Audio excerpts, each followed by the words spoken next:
Ruler of Beasts, Chapter 4. It was good to be traveling again. He'd made this journey before, and not all that long ago, though that time he'd been leaving the Emerald City, not heading toward it, and he and the Scarecrow had been fleeing Ginger's soldiers, afraid for their own lives.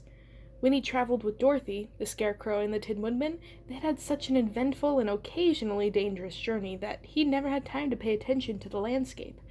But Oz was safe and stable now. The wicked witches had been killed or exiled, and no possible threat faced him on the road. Despite Glinda's ominous farewell words, he dawdled as much as he dared along the way to the Emerald City, stopping often to nap in a sunny patch of starflowers or drink lavender-scented water from one of the many brooks he passed.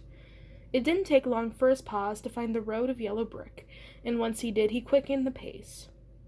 Soon enough, the city was a dazzling green smear on the horizon that solidified into towers, turrets, and thatch-roof houses as he drew closer to the gates. Unlike the wizard, Ozma left the gates of the Emerald City unguarded, as clear as a sign as any that Oz had returned to a state of peace and harmony. The lion slipped past the heavy wooden doors and found himself on the main road to the palace. The Emerald City was designed like a wheel, with the Emerald City at its heart and straight, even roads radiating outward, like spokes until they met the city walls. The main roads were paved with sparkling crusts of green gemstones that were eerily smooth under the lion's paws. Near the city walls, the buildings were mostly neat green houses. Munchkins cheerfully pulled weeds and watered flowers in well-tended gardens, waving at the lion as he walked by. The closer he got to the palace, the buildings grew larger and more elaborate. Vendors selling green scarves, green songbirds, green pastries, and green suits and dresses hawked their wares to passerbys. There, the streets were crowded with people. Munchkins ran back and forth on their way to some urgent task or another. An emerald-studded trolley ran past on a shining green track, so full of people that Munchkins hung out at its windows and clung to the sides of the car. The lion licked his lips, realizing how hungry he was from his journey. There were so many Munchkins in the Emerald City, surely no one would miss just one? But he wanted to make a good impression on Ozma, and eating one of her subjects was probably considered poor form.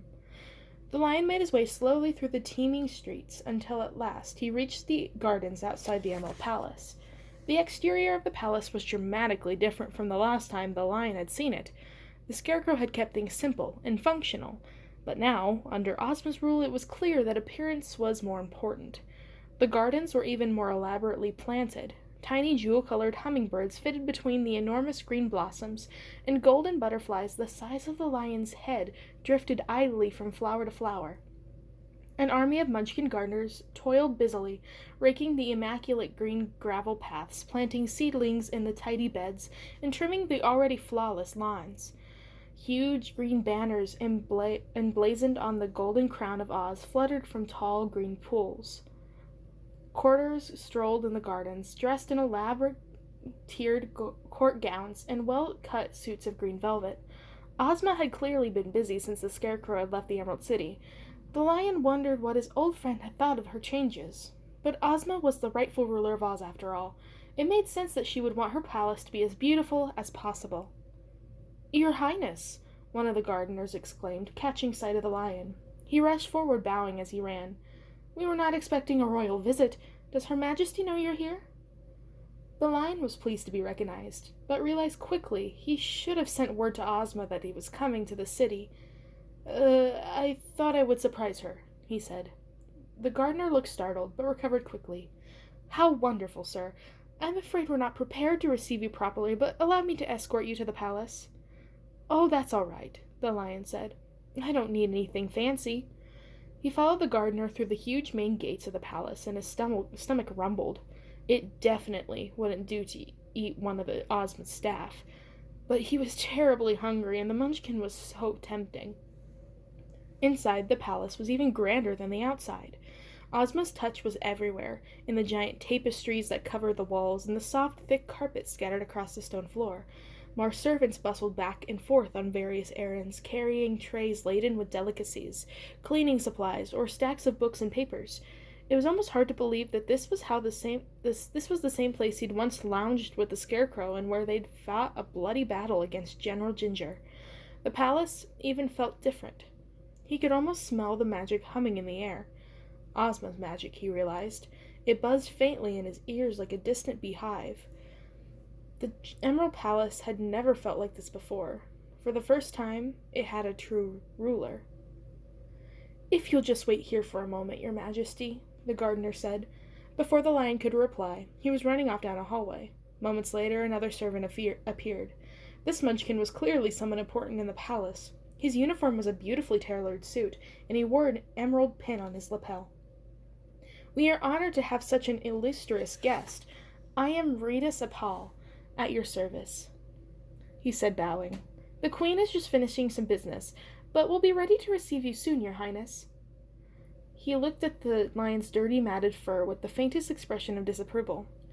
"Perhaps His Majesty would like to refresh himself before seeing the Queen?" "I would love some refreshments," the lion said happily. "Very well, sir. This way, please." The lion followed Ritas down the familiar corridors of the palace. Ozma's touches were everywhere. Every alcove was filled with fresh flowers. The floors were spotless and polished. The walls hung with beautiful Ozian landscapes. He recognized a lush field of poppies where he had once fallen into a most perilous sleep. Rainbow Falls was depicted in on its dazzling multicolored splendor. Real mist drifted from the painting and left a faint, sparkling rainbow dust on its fur. Leaning in to examine an image of distant mountains, he could feel a cool breeze drifting from the tall snowy peaks. The servants all wore matching uniforms and identical expressions of contentment. "The place looks nice," the lion remarked. "Ozma is a wonderful queen," his guide agreed earnestly. He ushered the lion into a large chamber. Huge picture windows looked out over the palace gardens, and an elaborately carved four-poster bed nearly the size of the lion's entire platform in the forest dominated the far end of the room. The lion flopped down on the bed with a sigh of satisfaction, ignoring the expression of horror that flashed across the Munchkin's face at the sight of his muddy paws dirtying a lace bedspread.